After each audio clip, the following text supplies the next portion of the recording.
Hello everybody. Next video for today is on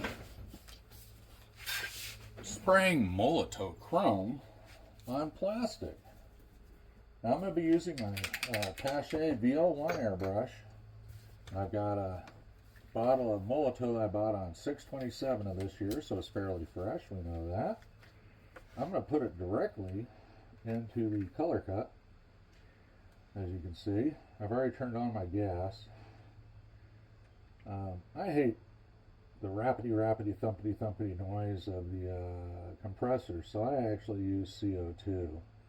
Now, it's a little bit more expensive, but you know what? I don't need to go insane listening to damn compressor beat and beat and beat. So the first thing I'm going to do is I'm actually going to respray. First thing I'm going to do is I'm going to put a little clear fluid through this. Just make sure the airbrush is running good. I haven't brushed in a couple weeks now. I cleaned it pretty good right before we left on our trip, but I want to make sure it's spraying really good.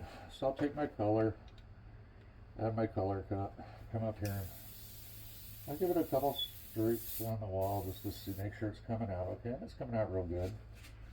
I got these forks from this motorcycle I've been working on, and down on the bottom here they were kind of rough.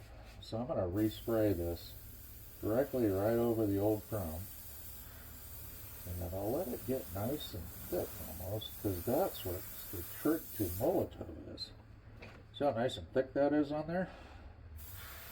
Probably going to come up here just to blend it in with the top of the fork. That looks sweet. So I'm going to go do the other side.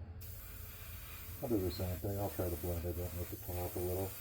This stuff, believe it or not, will show any deformity underneath it, so cracks, seams, shit like that, dirt on the model.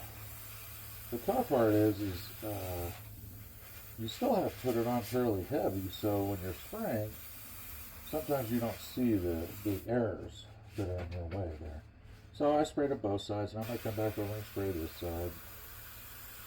Like I said, I'm starting all the way up to where that division is in the forks right here. Trying to make it all look like one piece. That came out pretty good. Now I'll do the inside one. Yeah, that one still has kind of a big arc right there. I'll do the ends just to make sure they're done. I'll flip them over and do the other side. So we got a lot of Molotow left in this cup, but my plan is that I've also got some rims here that I'm going to spray. Like I said, on the other side of that, I started in the wrong spot. But this stuff is fairly forgiving. The biggest trick to it is to dehydrate it. I run mine through the dehydrator for probably about a day, 24 hours, something like that. And it dries pretty damn chrome looking. You know, I think it's better than anything else I've tried. I have not bought that Revell $35 can shit to try yet, but someday I might. Anyways, I hope that looks pretty good. Right there, you can see that. I'll hold it again at a different angle. Oh, I forgot something. I sanded the ends of these and polished them a little bit better because there's a seam right there. I want it to look nice and pretty. It's still showing a little bit of a seam, so I'll probably have to come back and hit that a third time. Let's get a little in here because it's the front. People are going to see that more than anything. Just make it all so there's no overspraying the chrome. That kind of looks like shit when there's overspraying the chrome. So I'll hit it again here. And all the spots where you're going to see it the best, you know, the handlebars underneath them. I'd say the front looks pretty goddamn good. There's a little issue with these headlight holders. Didn't fit real well, and I should have taken a little bit more time maybe and put a little bit of putty in there, but unless you turn the bike over, you're not even going to know. So, alright, so the forks are done. We'll hang them over here for right now, and then once I'm done spraying these rims, I will escort this all over to the dehydrator.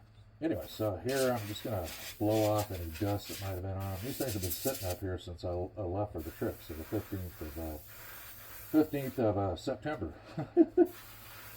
No, 15th of October, I'm sorry.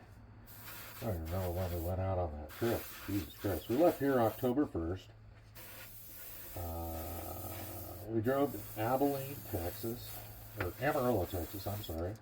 We had dinner at that world famous steakhouse where if you eat the 72-ounce steak, they give it to you for free. We found out something really interesting though.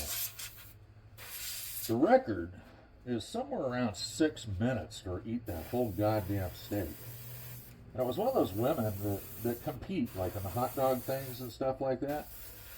Well, she came back after she beat their record, or set their record. She came back and she ate 3 of those suckers in one sitting within an hour. Now, everybody says she was really thin.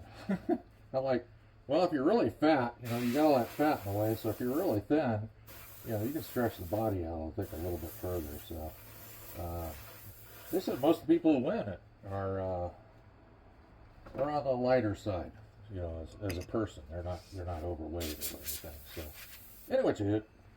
After Amarillo, the next day we drove into Nashville. Now, Jay and I were tired as hell when we got there on Monday night, and I think that's like a 12-hour drive, something like that, 12, 13 hours. And of course, we lose an hour too. So we got there. We went in our room, we slept, and we slept in. Which was kind of good, because I think we both needed it. So on the next day, when we were supposed to be in Nashville around 7 to 8 in the evening, we ended up getting there at midnight. And our hotel room was still there waiting, which is kind of nice. I'm a Hilton Honor member, and they take really good care of me. And I think on this trip we ended up in the 15 nights we were at, 14, 15, whatever nights we were out, we ended up getting 2 rooms free. So that was pretty cool. Using our points, type of thing. And I think one of the rooms was like $23 one night. That was the balance of my points. Of course, I had points when I came home from using all the other rooms. Anyways, let me just show it to you. That's the rim. You know what I didn't do that I should probably do is catch that edge a little bit better. Because, around the tire, that edge kind of shows. And I honest to God didn't even think about that till right now. And I looked at it and it looked like hammered dog shit. So the next night, or that day, and we got up late. We went to, I have a niece who lives in Nashville. And if I had told her we were coming for dinner, I didn't even let her know we were coming because I didn't want to upset her. But I basically just called her and told her, hey, guess what? We slept here last night. We're going to get in until midnight, and we're out this morning. So our next schlep was through the great state of Tennessee, great state of Virginia, and into Maryland. And the place we were staying was called the Circle Inn, I think it was. That was kind of an interesting name. But it was right outside Pax River's gate to the Pax River Naval Air Force or Naval Base, and we had a really good time there. It was really kind of nice. There was an Indian restaurant next door. There was a tap house next to that. Friday night we spent a lot of time at the tap house. They had a band playing. I shouldn't say we. I said I stayed there kind of late. I was there till probably almost midnight listening to the band. Kind of at the end of their set, which actually was about 11:30. As you see now, I'm rinsing out all the Molotov. What I'm rinsing it with is just your standard Lowe's lacquer thinner. I should say not lacquer, but lacquer thinner. This stuff, it's like what now, $18, $19 a gallon. But for as much as you're going to use doing this, and I go through a lot of lacquer, it's kind of cheap compared to using like any brand outside of this. They're going to sell it by a pint or 8 ounces or something like that. And I got into that at one time. I was using, I got to use brand name. And I'm like, Jesus Christ, for just utility work, cleaning an airbrush, stuff like that, you don't need to use high-end